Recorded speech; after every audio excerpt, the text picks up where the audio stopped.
నేను చెప్తున్నా, ఏ స్థాయికి నువ్వు దిగజారిపోయావో, నిన్ను నువ్వు నిందించుకుంటూ నేను తగను అనుకుంటే ఇక్కడికి వచ్చావో, ఈరోజు దేవుడు నీతో అందిస్తున్న మాట ఏమిటంటే, నువ్వు పడినటువంటి ఆ స్థితి నుంచి, ఆ గుంట నుండి నేను నిన్ను లేవనెత్తుతాను, నా రక్తముతో నిన్ను కడుగుతాను, నిన్ను నూతన పరుస్తాను. ఎందుకంటే నువ్వు నా కూతురు అమ్మా, నువ్వు నా కొడుకు నాన్న, నా కొడుకు రా, నా ప్రాణం పెట్టాను నాన్న నీకోసం. అంత తేలిగ్గా నిన్ను ఎందుకు విసర్జిస్తాను నేను? అంత తేలిగ్గా నిన్ను ఎందుకు అసహించుకుంటాను? అంత తేలిగ్గా నిన్ను ఎందుకు త్రోసేస్తాను?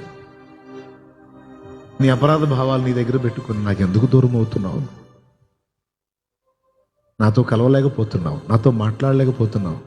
ఎందుకు అంటే, నేను తగను కదయ్యా, నాకు అర్హత లేదు, నేను పనికిరానిలేయా అనుకుంటా దూరం అయిపోతున్నాను. ఎందుకట్లా?